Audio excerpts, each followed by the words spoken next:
the Baen Free Radio Hour.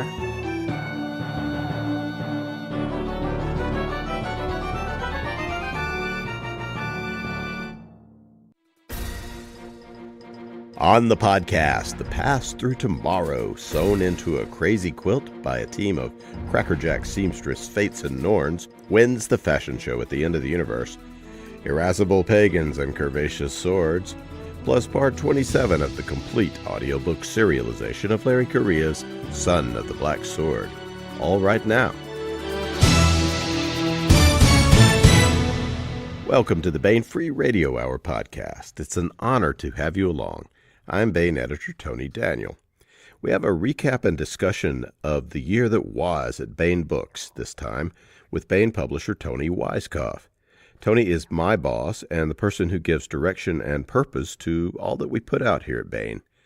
Toni talks about many of the wonderful books out in 2018 and gives a real sense of the excellent variety of quality stories we told and the authors who told them. Plus, it's a wonderful tour of fantastic stuff for you to read. And we continue with a complete audiobook serialization of Larry Correia's high fantasy novel, Son of the Black Sword. Now here's the news.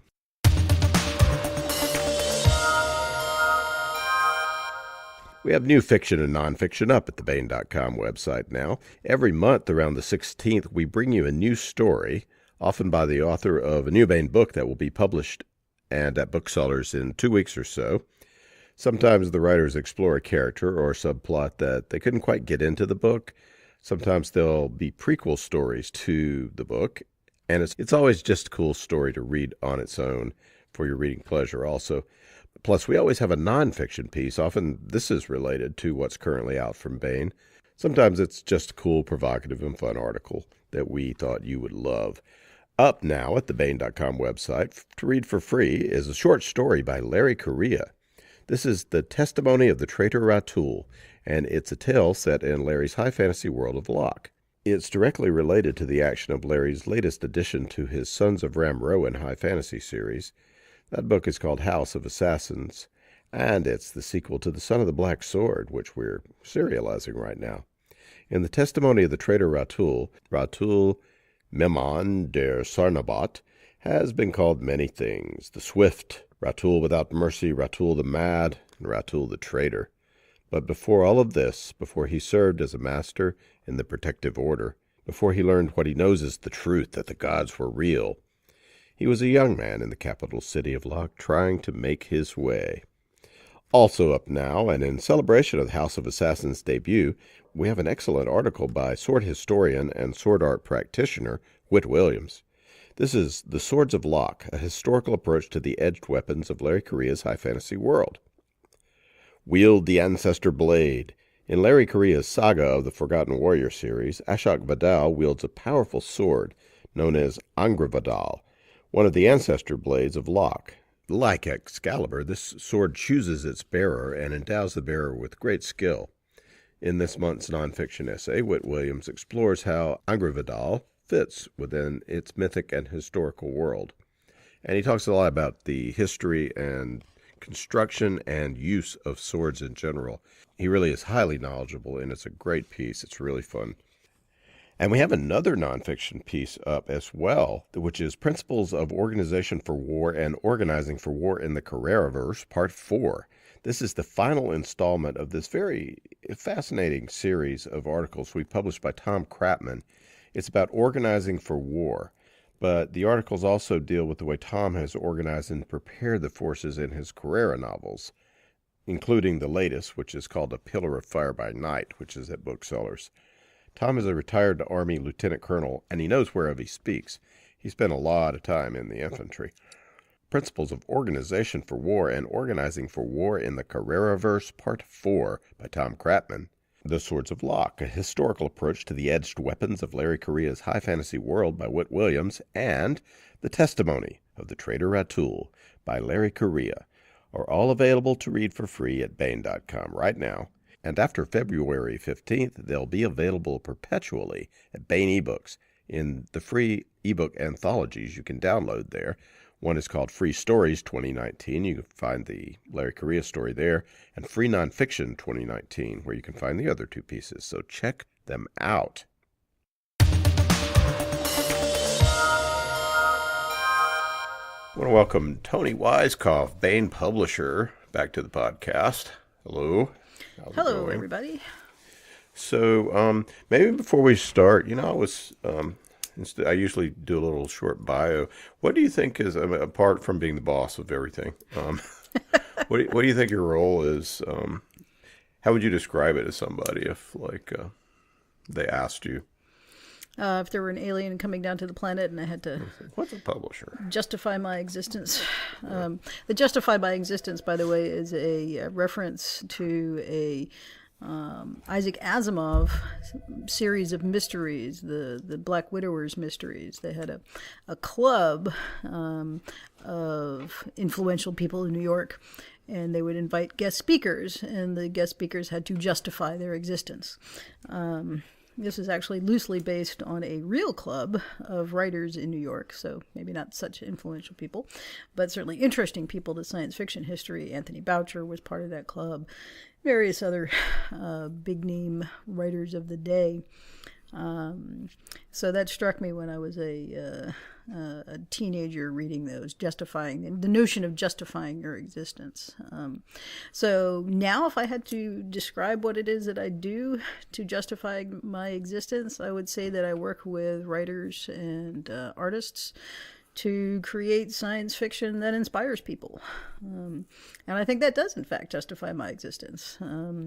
I think what we do at Baen is different from what other publishers do, and that's a good thing. Not everybody needs to be doing the same thing. And I'm very proud of the materials that we bring to a larger audience, and I'm really happy with the way that we interact with that audience, this podcast being one of those ways. I was thinking we could do a little recap of 2018 and just what we've been doing the last few seasons and what great books we had out, and some of the exciting things that happened last year and what is coming up in the near future also from Baen. Yeah, that sounds great. Shall we go over it month by month? Yeah, well, let's go all the way back to January of 2018 when everybody did these meme recaps. I was trying to think of there was something like, no, wait, that happened years ago. No, it happened in January. So, what was spring like for Baen? What were Well, we started off with a really great novel in the Liaden series by Sharon Lee and Steve Miller, Neogenesis, which is a good way to start January with a new beginning. Mm-hmm. This particular novel tied up a lot of plot strands that had been building in the Liaden universe. And it didn't answer all the questions, but it answered a lot of the questions. And we got a really just beautiful, beautiful cover from David Mattingly on this one that hinted at some of the complex philosophical questions that were raised in this book, having to do with what do you do with artificial intelligences. Yeah, this was the AI book, or yes, the Admiral Bunter and all that. Yes, indeed. Yeah. And the various different cultures that are present in the Liaden universe have different answers to what do you do with a drunken AI early in the morning. Who could destroy everything if it gets so low. Yeah, so talking about what it is that Baen does, Neogenesis and the Liaden series is we absolutely have fun. Lee and Miller are fantastic storytellers, and you want to keep reading, and they create these complex cultures and interesting characters, but they also engage these really deep, fun questions. That's really, really cool to think about, and that's one of the things I think science fiction does very well, and it's certainly one of the things that we try to do in the fiction that we publish.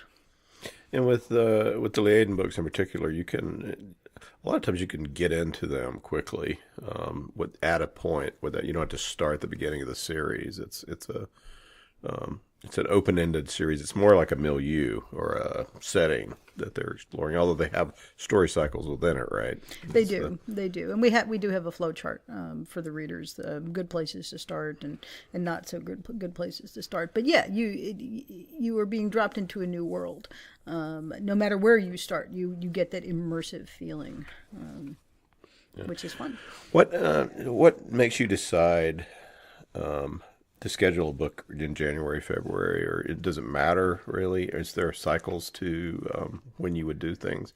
There's a lot of reading the bones when it comes to that, and I think there's about as much validity to the efficacy of being published in a particular month over a different month, to reading chicken bones and scattering them. So no, it generally it has to do with availability, when the manuscript is finished and when we are putting a schedule together. So we do try to get some balance in a particular month. So the other titles in January were Cobra Trader by Timothy Zahn, which is a more the military science fiction side of things than the space opera side of things. And then we had The Cackle of Cthulhu, which is something completely different. Wacky anthology that Alex Schwartzman put together. Yeah. Exactly, yeah. Yeah. Humorous Cthulhu. Yes. I hope we didn't piss him off, but he's already pretty pissed off. I mean, perpetually, but yeah, and it's probably too late for us anyway, so we might as well have fun with it. And it had the great Elvis Cthulhu cover on it. It did, because if you can have Elvis Cthulhu, you have Elvis Cthulhu. Yeah. So, what? I don't have freaking spring. Yeah. There you go.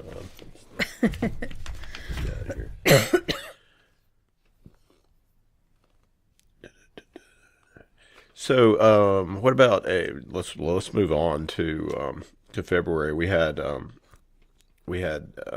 Eric Flint, Paul Goodland, and Gorg Huff collaboration in the 1630. In the Ring of Fire series. We had Travis Taylor's culmination. Bringers of Hell, was that the last book? I think it was. Yeah. It brings together a lot of plot strands that were being developed in the earlier books. So yeah, so two books with very different feels to them, but both of them are absolute fun, great reads, and just great adventures to be taken on and great worlds to be immersed in. What do you think of the variety of Eric's enormous 60? You've seen it from the beginning. You've seen this amazing sort of culture of writers and readers develop around it. I've never seen quite anything like it among shared universe sort of things, people participating in ways that they do it with Weber. We have a really strong contingent of Weber fandom that has, but the Eric guys, they write, the Flint people, and Eric is very supportive of them and really has improved them. And like Paula and Gorg are humorous writers, and these are really good, fun books. I love their Bernie Russian books. How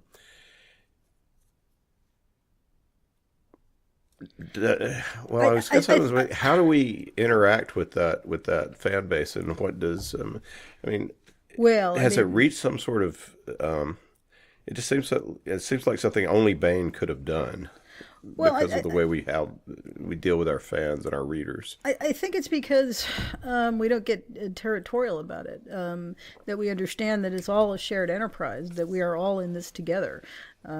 So I wrote the original contract. This was a standalone novel So, 1632. yeah.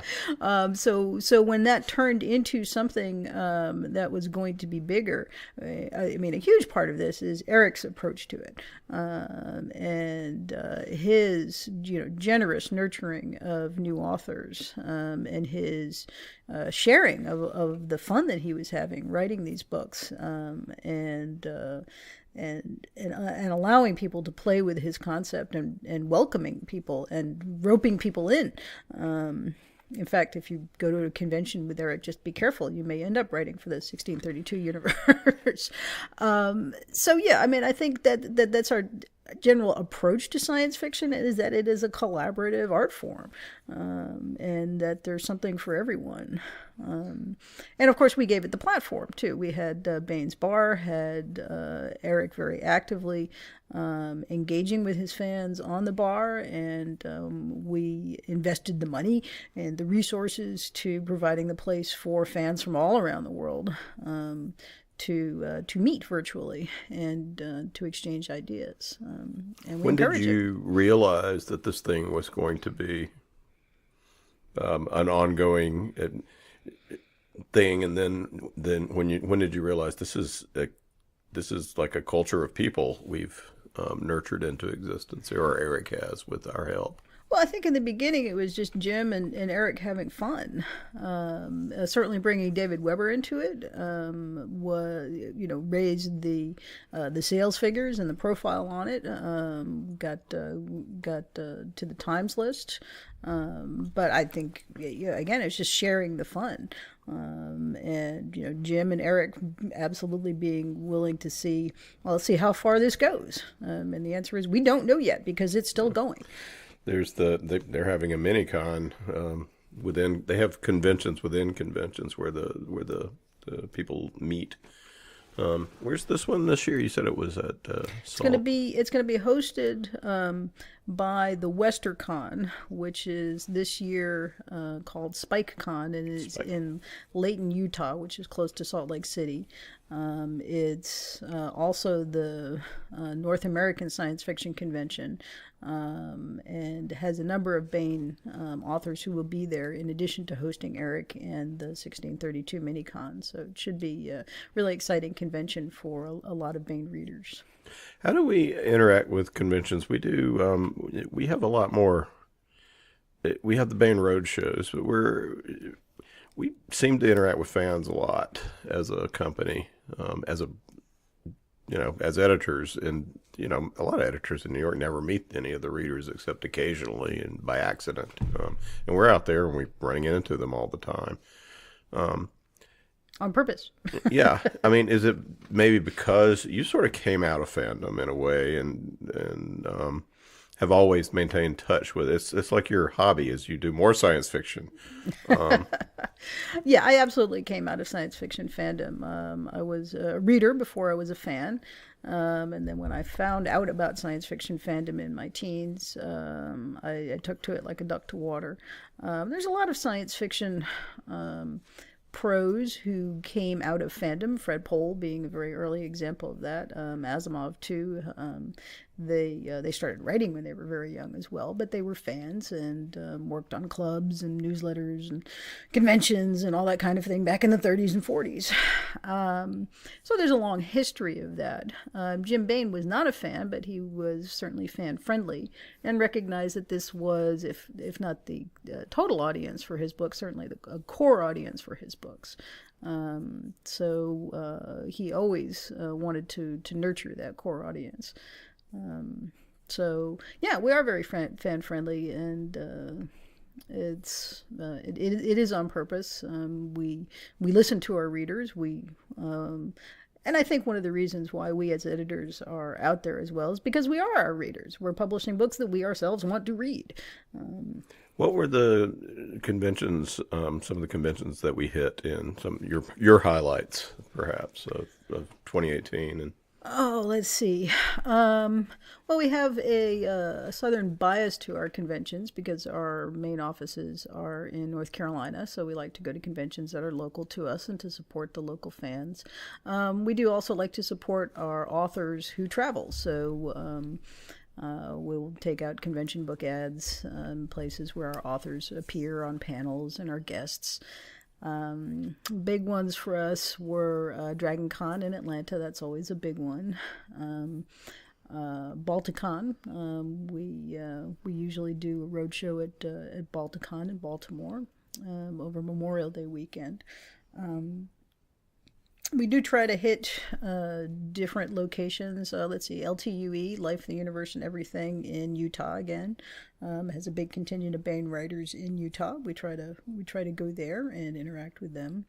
And we also try to change it up every year, too. We try to get to new conventions that we haven't been to before. Another one that we tend to fight over here in the office is the International Space Development Conference. Yeah, that's always fun. Which, while not technically a science fiction convention, is really stimulating for us. And we will trade off among the editorial staff who gets to go. We present the Jim Baen Memorial Award there in conjunction with the National Space Society. And that's always a lot of fun. Last year it was in Los Angeles, and I got to go to that one. Yeah, that's cool. And writers out there, you can enter that, of course. We have two short story contests throughout the year. One is for fantasy and one is for science fiction. And there's lots of details on the website about that. So, books. Well, we should, when speaking of hard science fiction, we should mention the other book in February, Mission to Metheny. Oh, yeah. Yeah, which was a book by, first solo novel by Les Johnson, who is a space scientist, actively working on the next generation of solar sails, himself a science fiction fan and reader, and he came to us through his collaborations with Travis Taylor. Yeah, he is. I mean, he was incredibly busy making. He creates solar cells. He's the main scientist on satellite projects and such. And he's also, you can find him on these TED. He's done a couple of TED Talks. He's good. He looks a little bit like Ichabod Crane, but he's this compelling sort of. If Ichabod Crane was charismatic and compelling as a speaker, it would be Les. Yeah. So. Yeah, he's absolutely a great speaker, and you can generally see him on the science track at Dragon Con. And he goes to other conventions as well. So this was Les's sort of Clarkian, a big science fiction story. We wanted him to do that, and he did it. He did a great job. Gives you that sense of wonder sort of feeling. What about Dave Drake's ongoing RCN series? I think this year's was, or 2018's was an off-concept sort of RCN with Awfultree as the main character, who was it was the point of view was a young officer who is seeing Leary and Mundy from his side of things. It's really cool, a lot of fun. Dave's after Hammer Slammers, which was just action-packed and fun, but also pretty rough going sometimes. The RCN series is still action-packed, but it has more of an adventure air to it than just like, we are going to kill this population.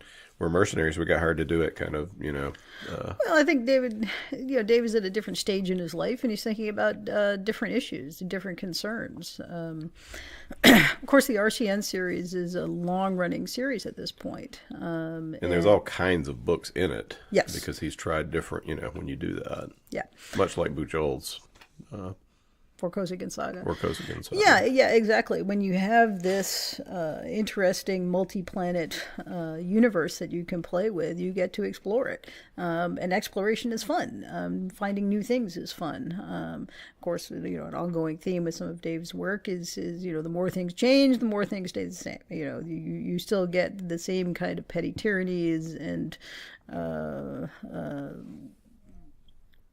strange personal interactions that are universal. Of course, Dave is a scholar of Latin, and he draws on classical resources for a lot of his inspiration.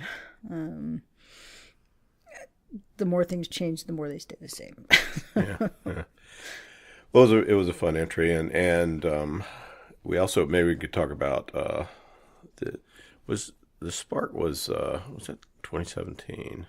Yeah. And then the Storm is just out in January right now. It's made the bestseller list. This is another series that Dave's working on that's completely different, far future, kind of based around Camelot as a theme, or more like what Europe was like after the Roman Empire fell and people forgot what built all those roads and everything. Well, what do you do when civilization has collapsed and you don't want to live in a place where only strong men rule? How do you get civilization back? This is the problem that the leader is dealing with, and Pal is one of his paladins, who is agrees with this goal and is working towards it, even while he's a young man, wet behind the ears, trying to figure out who he is and what he wants and what kind of person he wants to be. Yeah. It's a cool other series that Dave's working on. What else? Do we have any other spring books that were that popped out at you as we're looking at our list? I mean, they're all great. You understand that? Yeah, I have to mention every single one of them because I enjoyed every single one of them. So in February we also had one of my favorite authors, Paul Anderson, the second volume of the Psychotechnic League. We published the complete Polyosotechnic League, and this is a different series of Anderson's, just as much fun and mostly short stories, but some novels, shorter novels in here as well. These were put together by our editor emeritus, Hank Davis. And if you're not familiar with Paul Anderson's work, you lucky dog, because there's a big body of work. He started writing science fiction as a young man and continued right up until the time he passed away. And there's great stuff to be discovered there. There's a podcast. We interviewed Astrid and Greg Bear, Astrid Anderson Bear and Greg Bear. Astrid is Paul Anderson's daughter. Greg Bear is her husband. He's also the science fiction writer, Greg Bear, and had a great conversation about this. So in March we had another lovely title, A Call to Vengeance by David Weber and Timothy Zahn, with Thomas Pope from David's fan support organization, View 9. One of the things that Tom does is continuity. At this point, I don't know, how many novels are in the Honorverse? God knows. Many, certainly more than 20, and a similar number of short stories as well from the anthologies and other places that David has written. There's Honorverse. the Eric Flint and David Weber right. collaborations, etc. Yeah, and the YAs with Jane Lindskold, and so this is a great sub-series in the Honorverse, and they're just having tons of fun with it, and that did very nicely for us. The mass market's out right now. Yeah, there we go. What else in March? Oh, Sins of Her Father, the second novel by Mike Kupri. Classic planetary adventures, much like certainly the same subgenre as the RCN novels, but completely different. It's a small crew who take on different projects, and they almost always seem to get into trouble. That's where the novels lie, I guess. yeah. And this one, I think they go and overthrow a strong man. Yes.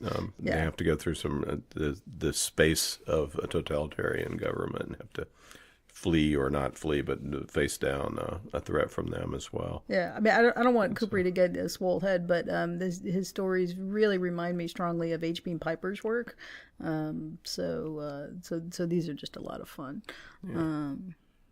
What else? Oh, Star Destroyers. We had Star Destroyers in March. Yeah. Which is really fun anthology. Edited by Tony Daniel and Christopher Rocchio, both of them editors here at Baen, and they both have stories in there as well. Yeah, I did not. What? I did not have a story in there, but Christopher did. Slacker. I was just editing it. All right, fair enough. And but it's got a David Drake story.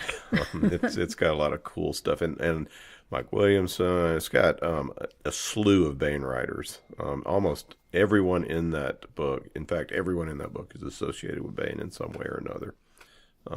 It's our folks writing stuff about big ships blowing things up. That's the theme, and then they just took it where they wanted to, and some of them took it in completely different directions. And Jody Ela and I wrote a submarine story, and Dave Drake decided that he would write about a ship that blew everything up or threatened to. So, it was really fun to put together and read, and again, we got we had fun with the cover art on that too. Sam Kennedy was the artist for that one. He did a great job. Yeah. What about? We should probably at some point talk about the great art of Baen as well. We had some really cool stuff come in 2018. Some new artists came on board as well. We've had the same group of artists for years that we go back to because they provide these great covers and beautiful art.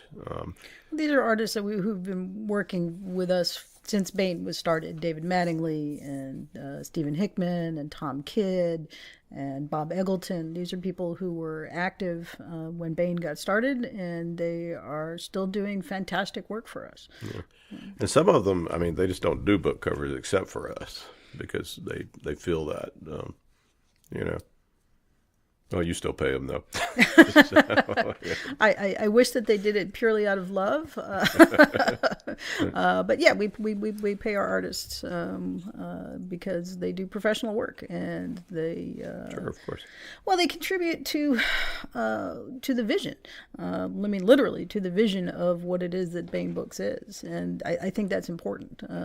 Our writers and our artists interact, and they inspire each other. Just as the readers interact with the authors and inspire them. So. Did you go to that artist convention last I did, year? Yeah. What was that like? Yeah, this is the IX is what it's called now. It used to be called ILXCon, and it's a meeting in rural Pennsylvania of really a large percentage of the working artists in science fiction these days, and it's a specialized convention. It is basically the art show at a convention, and that's it. But it is just an absolutely gorgeous art show. People are bringing new pieces that they're working on, and if you're an aspiring artist, they do portfolio reviews. You can also have display space for your things, and they have a juried show as well. So it's if you're a fan or a collector of science fiction art, it's a great environment. And I'm happy to say that, in my humble opinion, the best artists there were people who are doing work for us. Yeah. A lot of our artists win the Artist of the Year awards and such repeatedly, and are so famous that they don't really have to, that they can just sell their paintings if they wanted to, but they keep their hand in. Thinking of a couple at least. Well, there's again, science fiction is fun. Working on these books and getting to read the books before everybody else does, and getting to be part of the process is fun for these artists. It's not just a job. Yeah. Sure. So, what else? Did you look at April? Yes, April we had the RCN novel from Dave Drake, and then something completely different. We had Witchy Winter from Dave Butler, which is a alternate history what are we calling muskets and magic fantasy? Yeah. Yeah. Flintlock fantasy. I mean, Flintlock fantasy. It's a newish. I guess it's not a new subgenre because certainly we've had stories in there, but it's sort of. I think we're getting a critical mass now that it's a subgenre that's getting recognized. More and more people are writing this. I think Butler is doing great work. Yeah, it's a really cool and intricate world he's created, which is an alternate North America where like Appalachian every kind of magic works, but it's particularly has Appalachian magic, like from that Albion book he read that he loved so much, that was about folkways in the Appalachians. Yeah. And he just made an incredibly cool world with a really cool young lady who's got powers coming into her own in the story. So, and that was book 2, and the final, or not the final, but book 3 of her part of the cycle of the Witchy Wars, I believe is what the series is called, is going to be out in August of 2019 coming up. So there we go. We have another fantasy in April, a more traditional kind of fantasy, not a high fantasy, but a low fantasy. This one by Alex Stewart. This is the second novel that he's done for us. He made his name writing the Caiaphas Cain novels in the Warhammer universe, but he's getting to do his own universes now. And Fistful of Elven Gold is reminiscent of A Fistful of Dollars, the Clint Eastwood movie, but our hero is not tall and handsome like Clint Eastwood, but is instead a gnome, and this gets him into trouble. So something a little bit lighter, but equally fun. And then we have a reprint from Gordon Dixon, Sleepwalker's World. A little bit of old gold to round out the month. Yeah. We're doing a bunch of Dixon reprints. Yeah. What do you like about Gordon R. Dixon? Oh, boy. Wow. Dixon and Anderson are sort of inextricably connected in my brain. They write differently, but they have similar virtues. That their characters are compelling. The prose is relatively spare, and they take you places that you wouldn't go necessarily. That his mind works in interesting ways, and I like that.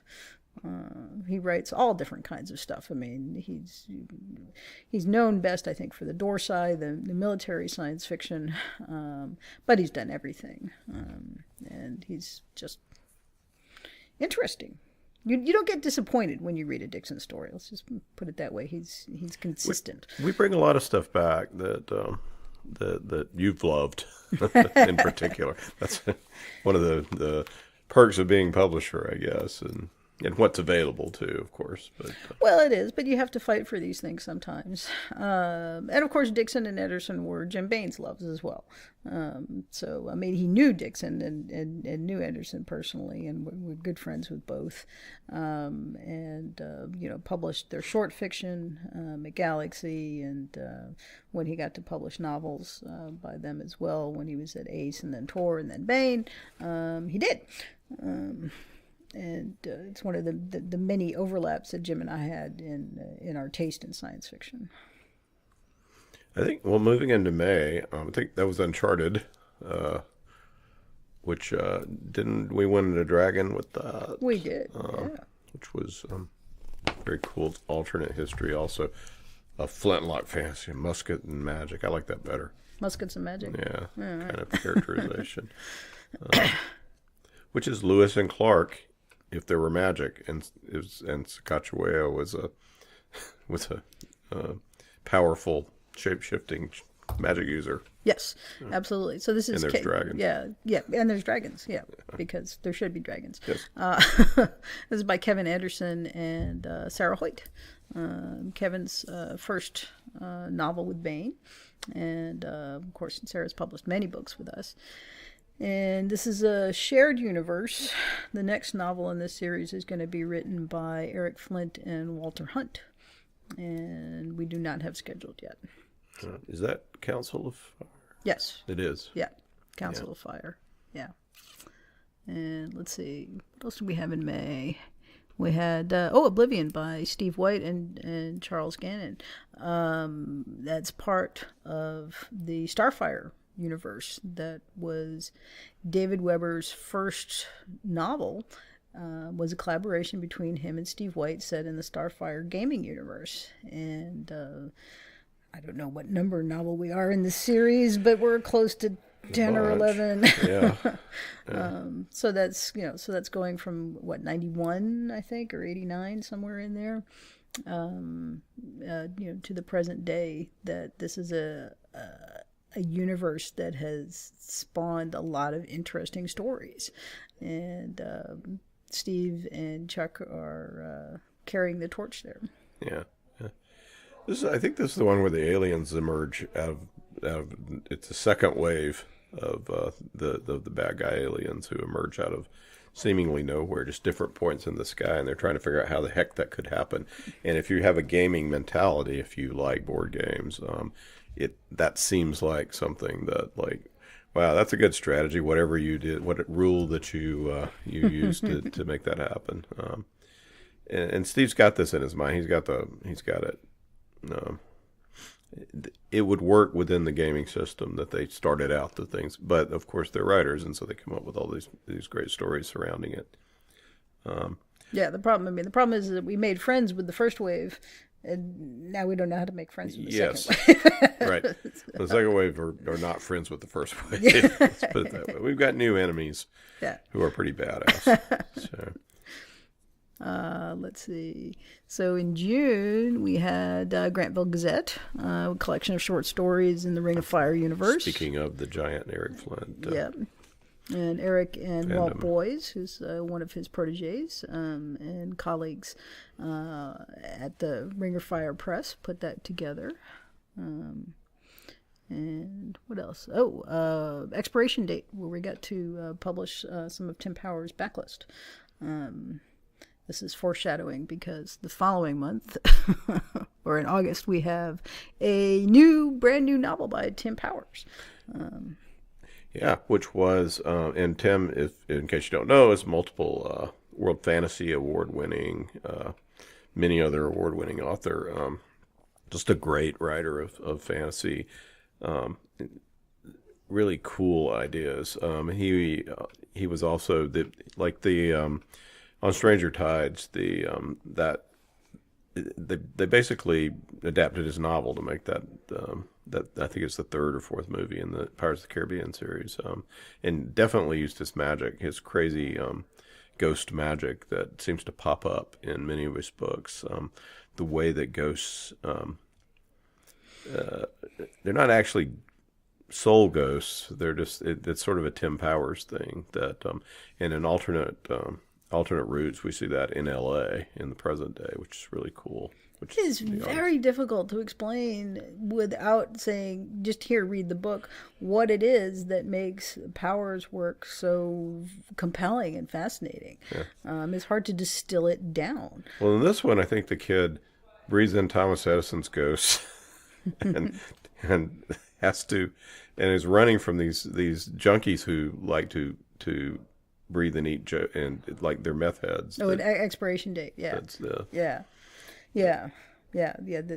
And the resonances that he gets with mundane life are really powerful. And it's reading a Tim Powers novel is just so much fun. It's so stimulating and on many, many different levels. I'm really happy to be able to introduce him to a Baen audience. Yeah. So. And he's a super cool guy. Yeah, that too. Let's see, in July we had Monster Hunter Memoirs, Saints, which was the third of the Larry Correia and John Ringo collaborations set in Larry's Monster Hunter universe. And that really was a fun ride to be on too. Yeah, there's, I believe that's the giant mole rat comes up from from the depths of hell in New Orleans. Look, yeah. It does, and it sort of tells the backstory of some of the characters that you see in the mainline Monster Hunter universe. They're historicals. They're set in the 80s, which I hate to say, but is now a historical time period. That was a long time ago. That's right. Prehistory. Prehistory. We get the origin of, for instance, Milo, the weapons maker and dude in the modern day Monster Hunter books of Larry Correia's. We do, and there's a big emotional punch at the end of Saints that was, just pure Correia, just absolutely. You think you're having fun, you think you're on this cool shoot 'em up romp, and then bam, he gets you in the gut. Oh, well done, well done. So the two of them did really well with that. Great fun. What else we have in July? We had more Paul Anderson and Tide of Battle by Michael Williamson. It's a collection of his short stories and nonfiction, and we call them provocations, editorial pieces. Yeah, it's the second collection we've done of his. The first was called Tour of Duty. So we collected pretty much everything Michael Z. Williamson has done that's fun, including his cocktail recipes, which are obnoxious. Which are crazy and obnoxious and cool and funny. Yeah. And those are really the provocations. True. Yeah, going back to June, we skipped over the year's best, which is edited by former Baen intern David F. Shararad. He's now a freelance editor and author. Yeah. Also mail clerk. Oh, for our former mail clerk, yes. Yes. Yeah. We paid him, too. That's How right. about that? For that one. We paid him for the year's best as well. Yes. So David skims through lots and lots of different sources, the print magazines, online magazines, and tries to find the kind of short fiction that Baen readers will enjoy. And it is an interesting exercise, and we had a nice volume this year. Who won the... we do every year a poll. Casey, I think. Yeah, she did. It was Casey. Casey Azell. We do a poll of the readers of the book and ask them to select their favorite, and then we give that author an extra $500. That one I did have a story in, by the way. There we go. Which was out of Mike Williamson's anthology, which Casey's story also came out of. Yeah. The Freehold anthology, which was called Forged in Blood. Forged in Blood, yes. Yep. Which is about a sword. Which is going through time. It's very cool concept. So it was fun to play with. Yeah, a lot of the stories in there were good, I was happy to see that he had selected more than one from that volume. So yeah. David always does. I mean, he really just reads everything, and bless him. We feel that he really does pick out. If there's something out there that's going to appeal to our readers, he's going to find it. So. Yeah. Oh, let's see. We had the new Tim Powers alternate routes was in August, but we also had again something completely different. Also fantasy, but superhero fantasy. Avalanche: Secret World Chronicles #5 by Mercedes Lackey and Cody Lee and Veronica Giguere. And I think, was Dennis in that one as well? I think it was a 3-author. Yeah, Dennis started out doing it, but I don't think he was in this one. Nope, I'm wrong. Dennis Lee is also in this one. He is also in that. Yeah. So we have your old pro, Mercedes Lackey, working with some up-and-coming writers. And again, this one started out from a game universe, City of Heroes, and has morphed into entirely their universe, and it's also a lot of fun. This was a culmination of that series, #5, and we had a very pretty cover from Larry Dixon on that one. Yeah, he's done the covers of the series.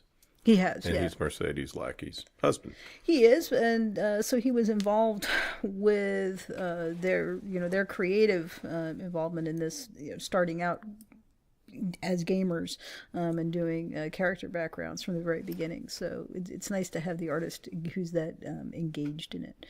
So who else we have in August? Eric Flint's collection. Worlds 2.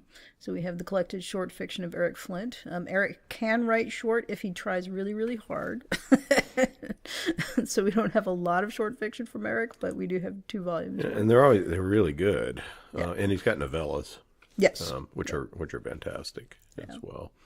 Another Gordy Dixon reprint in August came out. Oh, and back in June, we reprinted Brothers in Arms, Lois McMaster Bujold, the early Frkosygin saga novel. Where we were doing those as trade paperbacks, and so we had a nice trade paperback edition of that as well. So that wrapped up summer.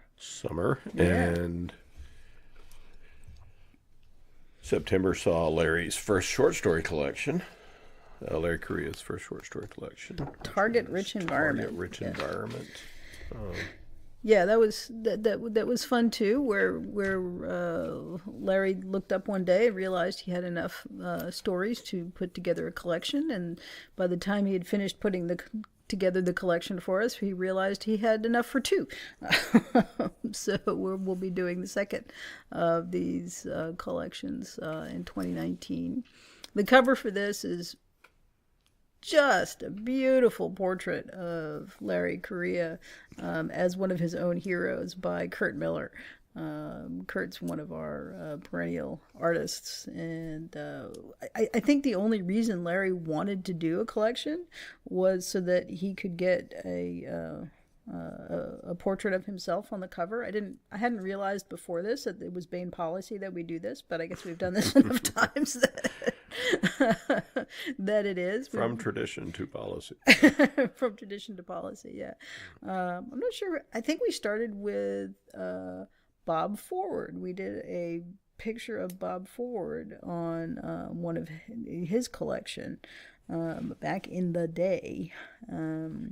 And we've done Lois, we've done Eric Flint, and now Larry. And the cover for the second one is just brilliant. I'm not going to say any more than that, but y'all will see it if you come to a Baen slideshow this year. So, yeah.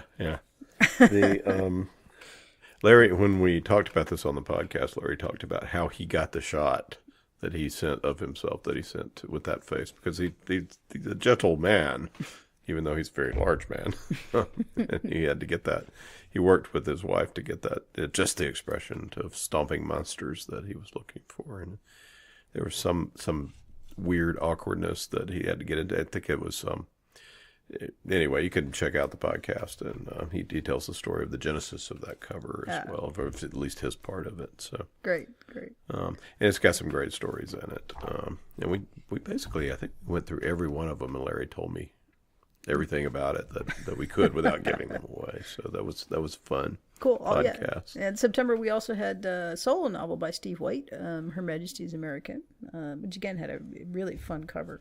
Was that Kurt as well? No, that was Dominic Harmon. Yeah, it's the English guy. Yeah.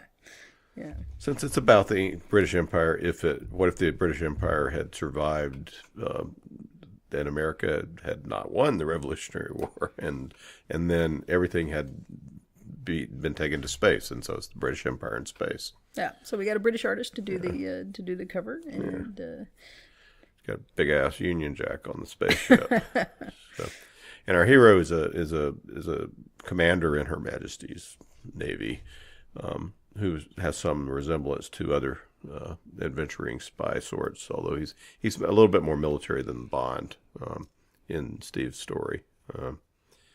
But it's about this nasty star system called New America that's trying to rebel against the Empire, perhaps. They have this terrorist group called the Sons of Arnold that are making trouble. So it's really fun. It's kind of a really cool oh yeah, if you look at things that way, sort of from the other side of the mirror kind of story as well. And there's cool spaceship battles. We did two fantasy trade paperback reprints in September. We got Sheep Farmer's Daughter, kicked off those 3 books. This is the Deed of Paxnarian. This is the Deed of Paxnarian. Yeah. We got Todd Lockwood covers on those, and then we also got new art for Tinker by Wen Spencer. Don Mates did the cover for that one for this edition, and really, cool. Yeah, Captain Morgan, Don Mates. Yes, yeah, among other things, also many Steve White covers, I think, lately. Yes, yeah. He's great with historical references, but this is Tinker is not historical. It's a contemporary urban fantasy, and he really got. Tinker is an interesting character, so getting the portrait of her. And getting across her spirit and her intelligence, as well as her unique beauty, was an absolutely tricky thing to do, and he did it very, very well. So it's fun to throw these assignments to artists and see them rise to the challenge. Let's see, what else do we have? October. Oh yeah, October was a rather large month for us. A little book we like to call New York Times bestselling Uncompromising Honor by David Weber. That was a hard book for David to write, and it was great to see it in execution. This is something that he's been planning since he first conceived this series, was Honor Harrington's Finest Hour. So as a reader and as an editor, I knew this was coming, but knowing it's coming and seeing it in action are 2 different things. And so we really strong novel in the series. Not a short novel, but a very lean novel. There's not a wasted word in this book. And we have a beautiful cover from David Mattingly, who's been doing the covers for the series since book 6. And just a lovely book. Yeah. It's and anyone's interested, we have a 3-part interview with David on the podcast talking all about this book and its genesis and the characters and everything else honor verse related as well.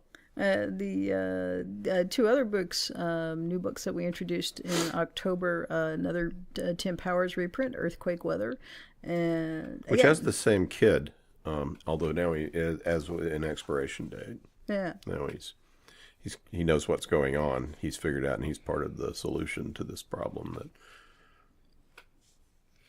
So something very different from the Honorverse, and Black Triumph, 3rd novel in Brendan Du Bois's series of alien invasion. Again, very different from the Honorverse, very different from the Powers, but great story. Hard-hitting, planet-fighting. They've invaded Earth, and our main character is a young guy, and he's young because all the adults have been killed in the military fighting off these aliens that have invaded, and trying to figure out what the heck they're doing here. Yeah. And it's like Brendan is such a action writing sort of fellow from his mystery and such that it's also in present tense, which we don't do a lot at Baen, but this one worked. So don't tell T.C. McCarthy. Okay, that's right. T.C. McCarthy is a new author, new to Baen author that we'll be introducing in 2019. He's got a great near future hard science fiction, also alien invasion novel, but very different take. Coming up. Tiger Burning. Tiger Burning, yeah. It's coming up in the summer. It's a reference to the Blake poem. So, let's see. November, Valley of Shadows by John Ringo and Mike Massa. So we That one did nicely. Yeah. This is John Ringo actually finished a series, so this is the ongoing adventures in that world. So these take off from different characters from the first series that John wrote. And there, we started with a short story by Mike Massa in the Black Tide Rising anthology. And we now are following what is happening on the mainland. The Under a Graveyard Sky sequence followed one branch of the Smith family as they went out to sea. And this is Tom Smith, the uncle and brother, following his job description and responsibilities and staying on dry land, trying to... And it's in New York. He is head of security at a large bank, and which is more than just as Mike described. It's quite a bit of responsibility for the continuing function of any sort of economy in this world that zombies are taking over. And how do you do that as well? And, yeah. And so a large part of the concerns here are power structures. How do you maintain power structures when the power structures that you're used to go away? And there are lots of different answers to that. And the mob comes up, and and of course, since Mike Massa is former Special Forces dude, SEAL, right? Yeah. And the Fortune 500 security consultant. And yes, and that is what the character is. Although he's in the book, Tom Smith is an Australian Special Forces retiree who's now a high-powered security consultant. Yeah. So there's a lot of authenticity. Although maybe the zombies are, it might be just day after tomorrow science fiction that's talking about. Good God, we hope not. Hope not. Moving on.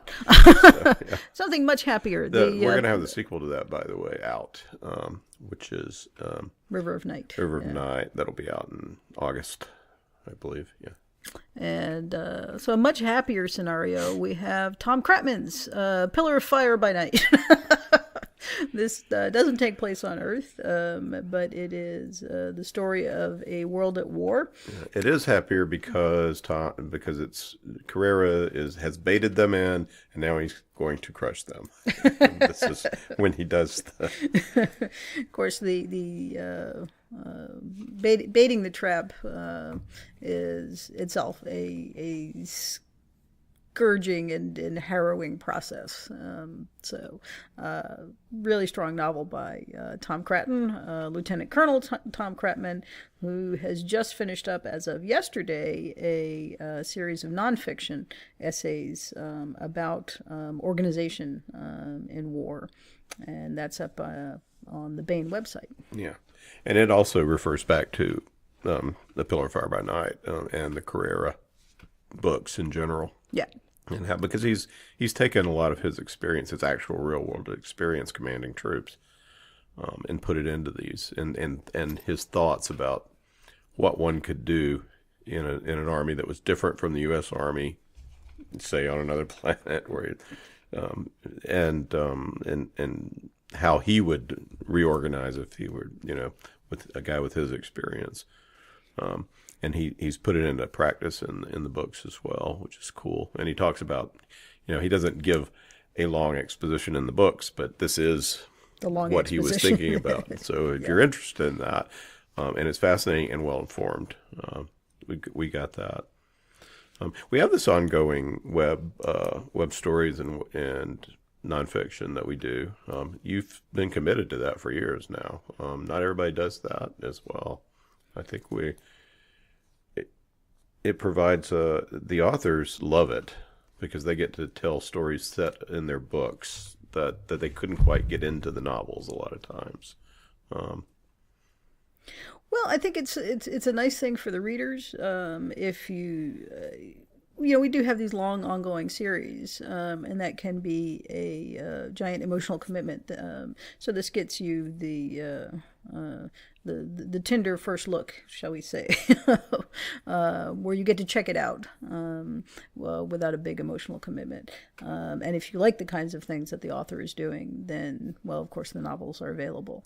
But we've also gotten some really good short stories out of this. Yeah. Some we've put in year's best. Some we have put in the year's best. Some of Wen Spencer's best short stories have come as original Baen web stories. Larry Correia's done some great stories for us. Stories in the target rich environment.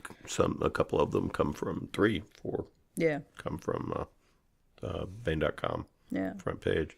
You can get all these stories in free ebook form as well at the Baen Books, Baen eBooks. Yeah, we've been collecting these since we started. So if you go to the Baen Free Library and you just look up Baen Fiction, Baen Free Fiction, or Baen Free Nonfiction, because we do the nonfiction as well every month. I think we have collections going back to 2010. 2010, yeah. I believe that's when we started. So that is 8 years worth of great short stories to check out. Yeah. So yeah, that's all right. What else do we have? December. No, November. November. More November. Yes. Yeah. We have Hocus Pocus, which is Paul Anderson and Gordy Dixon writing together. Some of the best humorous science fiction out there. If you like the Galaxy Quest, then you will enjoy these stories. Very similar premise, obviously. That's the one with the Hocus. Yeah. That's the one with the Hocus, yeah. Hocus Pocus. And I just want to mention that Dominic Harmon has been doing very cool covers for these books as well. There's just 2 volumes. I think Hocus Pocus is the Mona Lisa volume, where we have a Hoka as the Mona Lisa. The Statue of Liberty one. Oh, maybe it's the Statue of Liberty one. I just wanted to, for the Statue of Liberty one, just noticed that the book that the Statue of Liberty is holding is in fact a Baen book, so as it should be. Also in November, we published the 30th anniversary edition of Agent of Change by Sharon Lee and Steve Miller, which was the first of the Lee Aiden universe books. And it doesn't read like a first book in a series. It reads like you're just dropped into this universe, and interesting things are happening.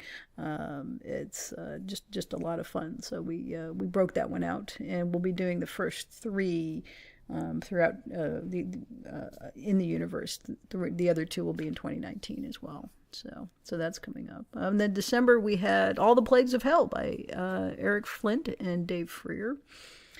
And that's set, it's a fantasy novel set in the Heirs of Alexandria series that Eric and Dave and Mercedes Lackey conceived together. And this is the boys off writing on their own. Fun art. What if the library at Alexandria had not burned down, and what if it was full of magic tomes with magic that worked? What would that have done to Renaissance Europe? And it messes it up. Yeah, it's pretty cool. But these are also inspired by the adventure novels of like Scaramouche and if you enjoy movie swordplay, you're going to enjoy these books. One of the things they do in the books is that they don't do these and thous with the dialogue. They modernize the dialogue, which makes it fun. Because that if you were translating from the medieval Italian, it would read like that. It would be like, "Get out of my way, damn it," or whatever the hell. Yeah. And so the other trade paperbacks that we had in December were Star-Wheeled Sky by Brad Torgerson, another second novel by a hard science fiction writer. Brad has written short stories in this universe, and this is the first novel that he has here. And great fun. Yeah, it's sort of... strangely reminded me of Battlestar Galactica in a way, because it is a future human civilization that has lost touch with Earth and its own. It went through a wormhole, and there's a system of alien created gateways, and it has built civilization within this system, and then suddenly a new one shows up.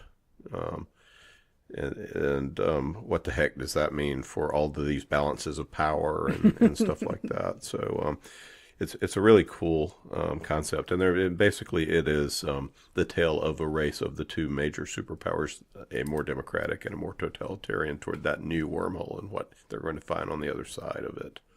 And this is even more impressive when you realize that Brad wrote part of this while deployed as a warrant officer to the Middle East. So I'm not sure if we should say that. He did not do any of work while he was supposed to be doing other things. Well, even Brad has some time off. Sure. So that came out in December. Then we had the Magnificent Wilf by Gordon Dixon, which we published originally at Baen and have the rights back to again. The Dixon writing in a humorous mode. And then wrapping out the year, we have a collection of mostly reprints, stories edited by Christopher Rocchio and Hank Davis, Space Pioneers. I have a story in there. Oh, there we go. So was that a reprint story of yours? It was something. It was in Asimov's back in '99. Yeah. So, yeah. I think we have a couple of originals in there as well, but these are on the theme of life in space and people breaking the boundaries. So they were able to draw on science fiction from many different decades, and they're fun. Where you get to see how different authors treat the same theme, and over time how this changes. Space Pioneers, and then mostly it's upbeat. Of course, there's problems, but the problems are something the characters are trying to solve, and that don't solve the characters in general. So, yeah. As it were. And this is, Hank Davis, our editor emeritus, who is just a walking font of having read everything ever. In science fiction, just was able to include some great stories that a lot of people maybe have forgotten, but he hasn't, and brought back. So there's some stuff that's really fun in there. So we got Niven and Pornell. That's right. Sarah Hoyt has a new story in there. Dave Drake is a story. James Gunn. And again, beautiful, wonderful cover by Bob Eggleton. Just a great pulpy rocket ship and an asteroid, and these are the kinds of things I think that inspire us to conquer the stars. So this is a great way to wrap up the year and wrap up the podcast. Sure. Well, is there any just give us like a momentary glimpse into the future, since this is science fiction? Anything that we're excited about? I think we're pretty excited about 2019. Oh, yeah, we are. Coming up in 2019, in stores now, we've got a new Dave Drake sequel to the... The Storm is out. Yeah, The Storm is out. Arcad's World was a new to Baen writer, James Cambias. Reminds me very, very strongly of the best of the Heinlein juveniles. I think you guys will enjoy that. February, we've got House of Assassins, Larry Correia, second in the saga of the Forgotten Warrior. Really great epic fantasy. Voices of the Fall, John Ringo and Gary Poole. It's another anthology set in the Black Tide Rising universe. Got hard science fiction from Travis Taylor and Jody Nye in March. New solo novel in the Ring of Fire universe in April. And Mark Simmons comes back from the dead. And so does his main character. Chris Sase. Witch in Time is in April. So we've got new fiction from Susan Matthews, new Mankin's Wars volume in February with Larry Niven. Today I'm Carrie, Martin Shoemaker's first novel. Really lovely hard science fiction work about the coming of age of an android. So there's all kind of great stuff coming up in 2019 in stores now. So we got cool stuff coming in. And do we have a Monster Hunter book coming in the summer, right? We do. We have Monster Hunter Guardian, which is by Larry Correia and Sarah Hoyt, and it is Julie's book, which I think of in my head as the mom book. You really, really don't want to mess with a mama. That'll be super fun. So Yeah. just we continue. We're bringing new authors out. A good many debuts in 2019 coming up, and we're continuing with the great series that you love. Anything else that what you wanted to? No, I just wanted leave us to thank you guys. Thank the podcast audience for hanging out with us. We love doing these for you, and any feedback that you have, please do let us know.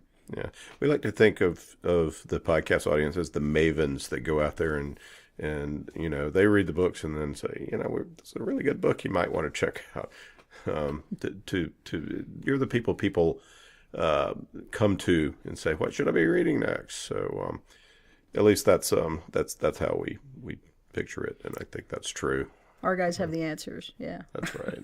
So, well, thank you, Toni, for being with us, and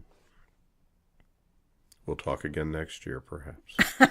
Sounds good. See Toni. how it all came out. Thanks, Toni.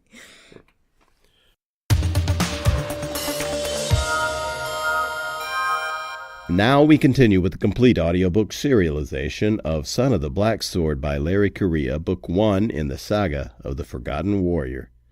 After the War of the Gods, the demons were cast out and fell to the world. Mankind was nearly eradicated by the seemingly unstoppable beasts, until the gods sent the great hero Ram Rowan to save them. He united the tribes, gave them magic, and drove the demons into the sea. But as centuries passed, the descendants of the great hero grew in number and power. They became tyrannical and cruel, and their religion nothing but an excuse for greed. The people rose up, and the surviving royalty and their priests were made casteless, condemned to live as untouchables. The age of law had begun.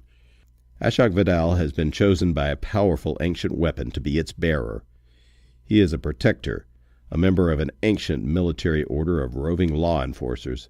No one is more merciless in rooting out those who secretly practice the old ways as Ashok. But Ashok isn't who he thinks he is. And when he finds himself on the wrong side of the law, the consequences lead to rebellion, war, and perhaps transformation. Now here is the latest entry in Larry Correia's Son of the Black Sword. Chapter 17. Grand Inquisitor Ormond was stuffed. Say what you would about his not-so-gracious host, but among his household servants was one of the best chefs in the capital. "Thank you for the wonderful dinner, D'Ormond, but I'm afraid I really must be going. I've got a long journey ahead of me tomorrow." The Lord Archivist was terrified, but trying not to show it. Having the leader of the Inquisition show up unannounced at your estate for dinner tended to have that effect on people. "Where are you going?" "I have business in the north, Vidal lands." Ormond waved his hand dismissively. "As you know, an order's work is never done." His host sat on the cushions, staring at the nervously picked-at plate of food in front of him.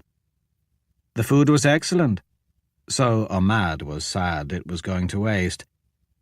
It would be rude to ask to finish Ormond's plate, and besides, Ormond was getting a little soft around the waist as he reached middle age. The lady of the house had already made some excuses and fled at the earliest opportunity. Even the servants were scared to come into the room to clean their plates. "Well, it has been a pleasure to see you again, Ormond," the Lord Archivist said, hopeful that the Inquisitor was actually leaving now. "Always. My only regret is that your eldest daughter was unable to join us." The Lord Archivist looked up and swallowed hard. "My daughter?" "Yes. Radamantha, I believe, is her name. I've been told she's quite the lovely girl. Takes after her mother. You truly have a beautiful family, D'Ormond. Don't worry. I'm sure she's just working late and she'll be home soon." "She'll be home soon?" "Yes, that is what I said, isn't it?" The Lord Archivist, wide-eyed, nodded. Ormond noted that there were crumbs in Ormond's beard. Important work, preparing all those reports for the judges. I look forward to reading her findings on the castless question. It will be good to have such an important topic presented by someone so respected for her thoroughness. See to it she finishes them in a timely manner. Take care of that girl of yours, Domard, for I foresee a bright future ahead of her." Ormond stood up, adjusted his mask, and then gave his host a polite bow. "I'll see myself out." Ormond took his time, strolling down the hall, admiring the artwork and the excellent wood carvings. The Lord Archivist stayed planted there, staring and... Ormond had no doubt that the instant he was out of sight the old man would send a runner to the library to make sure his precious daughter was still in one piece. I love my job. His driver, Inquisitor Taraba, was waiting outside the estate, standing next to the carriage, holding the door open for his superior. "How was your evening, sir?" "Excellent. Finest spiced duck I've had in years, steamed in some sort of chewy leaf I'm not familiar with. Absolutely delightful. Find out who their chef is and steal him," Ormond ordered, as he climbed into the carriage. Taraba closed the door behind him, and sure enough, waiting within the shadows was Sikasso. He was sprawled across the carriage's opposite seat as if taking a nap. Sikasso wasn't a member of the Inquisition. Quite the contrary. He was a leader of an organization that wasn't supposed to exist anymore. But if it did, would surely be an enemy of the Inquisition. The assassin was an average-sized, unassuming man, somewhere between the age of 20 and 40, with a completely forgettable face. Tonight he was dressed like a junior librarian. Tomorrow he'd appear to be something else. Neither of them spoke until Taraba had whipped the horses and the carriage was rolling through the capital. "It is done," the magically enhanced killer said, revealing that he'd not been napping after all. "The girl at the library won't be a problem." Not a problem dead, or not a problem compliant. He had, after all, insinuated she was still alive to the girl's father, and he'd hate to have gotten it wrong. Ormond had a reputation to keep up. "Alive as requested. I'm not one of your masked thugs out there carelessly breaking knees and thumbs. My people are artists. Besides, intimidating the Firsters is easy. Most of them are so insulated from violence that even the suggestion of it makes them fold. She'd probably never been threatened before in her whole life. I'd have your men keep an eye on her, but I don't think she'll talk to anyone. All that easy living makes Firsters soft." I've found that to be true myself. Over the years, Ormond had tortured confessions out of members of every social stratum, from the lowest casteless scum to chief judges. Everyone cracked eventually, but the ones who were the least used to sweating and bleeding usually cracked first. A fantastic evening all around, then. Better her respected name on the report than some drunken fool who the judges will mock. Ormond reached into his robe and pulled out Sicasso's payment. He tossed over the pouch. "Are you ready for our journey to Vidal?" "I look forward to it," the assassin said, as he opened the pouch and studied the contents. If his inquisitors had a smile as unnerving as Sicasso's, then there would be no need for them to wear masks. Satisfied that the black steel fragment was of the agreed-upon weight, the pouch vanished from Sicasso's hands. "When the Protector's sword shatters, then we get the pieces." "If." "When," Sicasso stated. "The road you're sending him down can only end in dishonor, and we'll be there when it does. The fragments are mine." "That is fair." An entire ancestor blade worth of magical black steel shards was worth a fortune, but so were the services of Sicasso's organization. You know my expected timeline? I think your schedule is optimistic at best. I've killed more than my fair share of protectors over the years, but I've always wanted to fight a bearer. Armand chuckled. If everything goes according to my plan, you won't need to. You assume he'll still do as he's told. No man is that devoted to the law, Inquisitor.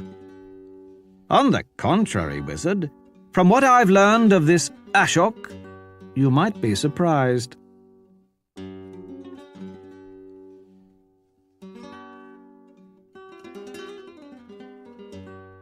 That was another entry in the complete audiobook serialization of Son of the Black Sword by Larry Correia. And that's it for the podcast. Thanks to Audible.com and to podcast theme composer Ruth Judkowitz. In a hive of bees genetically engineered for senses not for pretty smelly flowers, but for great stories told by great authors. And one bee with a homing beacon and transmittal equipment to a mapping phone app. Plus, thanks, praise, and gratitude to Baen Publisher Toni Weisskopf for talking to us about the year that just was. Please join us next time here at the hammering heart of science fiction and fantasy. And keep reaching for the stars.